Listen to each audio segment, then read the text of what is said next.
Good evening friends.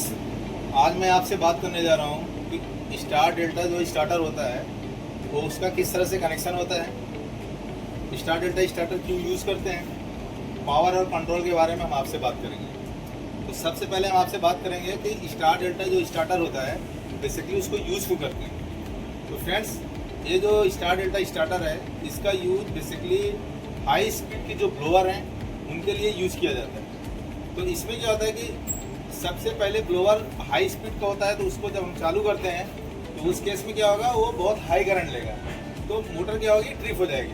तो वो tripping को बचाने के लिए हमें क्या करना है कि सबसे पहले स्टार में चलाना है, उसके बाद हम डेल्टा में उसको चलाते हैं। स्टार में क्यों चलाते हैं? क्योंकि स्टार में क्या होता है कि line current equal to phase current होता है और line voltage equal to phase voltage होता है, √3 फेज वोल्टेज होता है। तो ऐसे केस में क्या होगा कि जब हम स्टार्टिंग में स्टार में चलाएंगे तो उसमें क्या होगा कि जो फेज करंट है वो हमारा लाइन करंट के बराबर होगा, मतलब करंट हमारा कम आता है और वोल्टेज तो हमारा √3 फेज वोल्टेज है, इससे हमारा प्रॉब्लम नहीं, जिसकी वजह से क्या होता है इसका पावर बढ़ जाएगा। तो फ्रेंड्स, इसलिए हम इसको स्टार में चलाएंगे और थोड़ी देर के बाद जो टाइमर लगा रहता है, जब ये मोटर हमारी एक नॉर्मल स्पीड में आ जाती है तो वो मोटर को नॉर्मल स्पीड में चलाने के लिए हम क्या करेंगे, उसको डेल्टा में कन्वर्ट करते हैं। तो डेल्टा में बेसिकली क्या होगा कि line current equal to √3 phase current और line voltage equal to phase voltage हो जाएगा।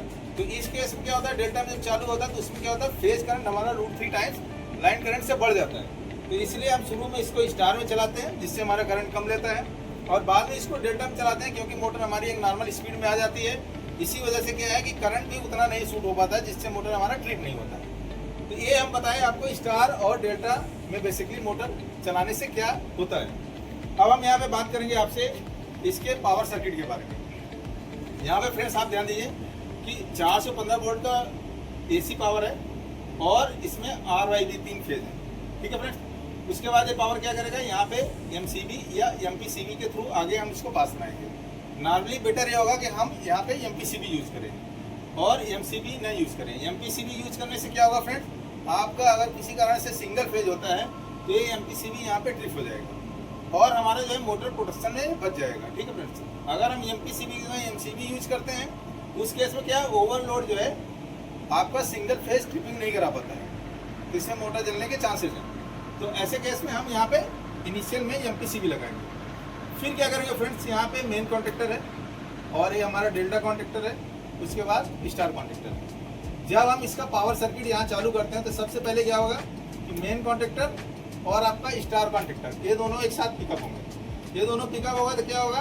RYB सप्लाई यहाँ पे मोटर में जाएगा U1 V1 W1 वाइंडिंग में, और सेकंड वाला जो है U2 V2 WT है, ये वाला ये कॉन्टेक्टर पिकअप होने पे यहाँ पे शॉर्ट हो जाएगा। शॉर्ट होने का मतलब ये स्टार में मोटर हमारी चालू होगी। अब टाइमर क्या करेगा कि मोटर जिस हिसाब से स्पीड की है या जिस रेटिंग की है उसके हिसाब से टाइमर का टाइम हम सेट करेंगे, 15 सेकेंड, 20 सेकेंड, 10 सेकेंड, जो भी हमारी ज़रूरत है उस हिसाब से सेट करेंगे। और उस टाइम के बाद क्या करेगा, ये डेल्टा वाला कॉन्टेक्टर पिकअप कराएगा और स्टार वाला कॉन्टेक्टर छूट जाएगा। तो उस समय मोटर का जो क्या होगा, मेन और डेल्टा ये दोनों कॉन्टेक्टर पिकअप हो जाएंगे। और ऐसे केस में क्या होगा कि मेन वाला जो RYB जा रहा है, अब यहाँ से जो RYB फेज है यहाँ से हम डेल्टा कॉन्टेक्टर पर ही इसका स्टार कनेक्शन बनाया हुआ है। स्टार कनेक्शन मोटर भी बना सकते हो और आपका कॉन्टेक्टर भी बना सकते हो, बट हमने यहाँ पे कॉन्टेक्टर बनाया हुआ है। बेसिकली क्या है कि एक बार कनेक्शन हो गया तो हमें यहाँ पे कॉन्टेक्टर के ऊपर खोलना और उसको निकाल के फिर कनेक्शन करना इजी होता है। मोटर टर्मिनल पे क्या है, एक बार कनेक्शन हो गया फिर मोटर कवर खोलो, उसका कनेक्शन खोलना इजी नहीं रहता, इसलिए हमने यहाँ पे कॉन्टेक्टर के ऊपर यहाँ कनेक्शन बनाया हुआ है। तो यहाँ पे आप देखेंगे R फेज यहाँ पहले आ रहा है, उसके बाद Y आ रहा है और उसके बाद B फेज बीच में आ रहा है। तो यहाँ पे जो RYB आ रहा था इसकी जगह पे फेज सीक्वेंस आपको यहाँ पे चेंज करना पड़ेगा। तो यहाँ पे U2 में हमने Y फेज दिया है, उसके बाद V2 में हमने D फेज दिया है और W2 में हमने R फेज दिया है। अब ये मोटर का डेल्टा कनेक्शन हो गया। अब ये मोटर क्या होगा कि जितने टाइम का टाइमर था उसके टाइम के बाद ये मोटर हमारी डेल्टा में चलने लगेगी।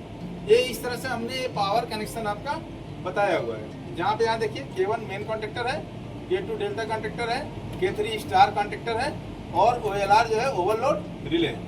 फ्रेंड्स, ये हमने पावर कनेक्शन के बारे में स्टार डेल्टा का जो है कंट्रोल वायरिंग है, इसमें किस तरह से स्टार डेल्टा की कंट्रोल वायरिंग की जाती है। तो यहाँ पे फ्रेंड्स हमने फेज और न्यूट्रल लिया हुआ है। यहाँ पे न्यूट्रल है और ये फेज है। तो कहीं भी ये 24 वोल्ट के भी हो सकते हैं, 110 का भी हो सकता है, 230 का भी कंट्रोल वायरिंग बनाया जा सकता है। वो डिपेंड करता है कि आप किस तरह का वहाँ पे इलेक्ट्रिकल स्विच गियर डिवाइसेज आपने यूज किया हुआ है। अगर कॉन्ट्रैक्टर हमारा 230 का है कॉइल सप्लाई, तो 230 के हिसाब से हम करेंगे। अगर कॉन्ट्रैक्टर मान लीजिए 24 वोल्ट का है तो 24 वोल्ट के हिसाब से कर सकते हैं। टाइमर भी अगर 24 वोल्ट कर सकते हैं। अगर टाइमर यहाँ पे 415 है, कॉन्ट्रैक्टर भी 415 है, तो हम यहाँ पे कंट्रोल सप्लाई 415 फेज के अनुसार भी इसका किया जा सकता है। बट जो हमने बनाया हुआ है ये 230 वोल्ट के हिसाब से एसी सप्लाई के हिसाब से कंट्रोल वायरिंग बनाया हुआ है। यहाँ पे 230 जब हम देंगे फ्रेंड्स तो क्या होगा, एक आपका कंट्रोल एमसीबी होगा। सिंगल पोल की हमने यहाँ लिया हुआ है। इस सिंगल पोल से क्या होगा, ये जब ऑन करेंगे तब यहाँ 230 वोल्ट यहाँ पे आएगा। उसके बाद ये क्या करेगा, ओएलआर जो हमारा मेन कॉन्ट्रैक्टर में आगे ओएलआर लगा था, उसका जो है एनसी जो कॉन्ट्रैक्ट है उससे हम यहाँ पे ओएलआर को लेके आएंगे। क्योंकि क्या है कि ओएलआर अगर ट्रिप होगा तो ये हमारा बंद होना चाहिए, इसलिए ओएलआर का यहाँ पे हम कंट्रोल सप्लाई यहाँ पे लेके आएंगे। उसके बाद स्टॉप बटन जो होगा वो एनसी होगा, नॉर्मली क्लोज होगा। अगर मान लीजिए कभी भी स्टार्ट करना हो तो आगे की पूरी जो है कंट्रोल सप्लाई हमारी ऑफ हो जानी चाहिए, इसलिए स्टार्ट का यहाँ पे एनसी लेंगे। फिर आएंगे यहाँ पे स्टार्ट का क्या होगा, यहाँ पे येलो कॉन्टैक्ट होगा। और इस स्टार्ट कॉन्टैक्ट को होल्ड करने के लिए मेन कॉन्ट्रैक्टर का यहाँ पे येलो कॉन्टैक्ट आएगा। ठीक है फ्रेंड्स।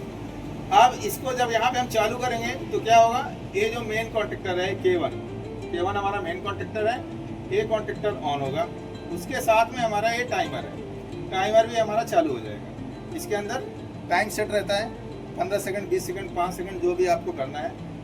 शुरू में क्या होगा, इसका एनसी सप्लाई जो कॉन्ट्रैक्टर का रहेगा उसके थ्रू ये यहाँ पे अगर K2 हमारा यहाँ पे डेल्टा कॉन्ट्रैक्टर है, डेल्टा कॉन्ट्रैक्टर यहाँ पे K2 है, तो K2 का एनसी रहेगा, एनसी यहाँ पे बना रहेगा। क्योंकि हम शुरू में इसको स्टार कॉन्ट्रैक्टर को हमें ऑपरेट कराना है, तो main contractor plus timer plus star contractor, ये तीनों एक साथ ऑपरेट होंगे। तीनों ऑपरेट होने के बाद क्या होगा कि ये हमारी मोटर जो है स्टार में चलने लगेगी, स्टार में चलने लगेगी फ्रेंड्स। उसके बाद टाइमर में जो हमारा टाइम रहता है, उस टाइम के बाद ये क्या करेगा, यहाँ पे टाइमर का कॉन्टैक्ट चेंज होगा। तो जो शुरू में एनसी है ये एनओ हो जाएगा, और जो एनओ वाला रहेगा वो क्या होगा, एनसी हो जाएगा। तो टाइमर जो है एनसी पे सप्लाई देगा, और एनसी सप्लाई जैसे देगा ये बंद हो जाएगा क्योंकि ये ओपन हो गया। तो ये जो हमारा कॉन्ट्रैक्टर है K3 स्टार कॉन्ट्रैक्टर, ये कॉन्ट्रैक्टर ओपन हो जाएगा। तो फिर क्या होगा, K3 जैसे ओपन होगा तो K3 का एनसी कॉन्ट्रैक्ट यहाँ बन जाएगा। जैसे एनसी बनेगा ये डेल्टा वाला कॉन्ट्रैक्टर जो K2 है ये ऑपरेट हो जाएगा। तो अब क्या होगा, ऐसे केस में K1 और K2 ये दोनों कॉन्ट्रैक्टर ऑपरेट होते रहेंगे, और ऑपरेट होकर के मोटर को आपका इस डेल्टा में चलाता रहेगा। तो शुरू में ये ऑपरेट होगा और बाद में K2 ऑपरेट होगा। तो शुरू में स्टार में चलेगा, बाद में डेल्टा में चलेगा। ये कंट्रोल वायरिंग है फ्रेंड्स, ये स्टार डेल्टा का बहुत इंपॉर्टेंट कंट्रोल वायरिंग है फ्रेंड्स। अगर ये वीडियो आपको पसंद आए कृपया लाइक करिए और स्टार डेल्टा का हम आपको स्विच गियर दिखा रहे हैं कैसे पैनल में यूज़ किया गया है। ये इसका MPCB है, MCB है, ये मेन कॉन्ट्रैक्टर है, ये स्टार कॉन्ट्रैक्टर है, ये आपका डेल्टा कॉन्ट्रैक्टर है, ये टाइमर है, और ये ओवरलोड है। तो फ्रेंड्स जैसे ये मतलब आपको करंट ज़्यादा जाएगा तो ये ओवरलोड ट्रिप करेगा। ये टाइमर स्टार डेल्टा में आपको कन्वर्ट करता है, और मेन कॉन्ट्रैक्टर है स्टार का है और डेल्टा का है। Thank you so much.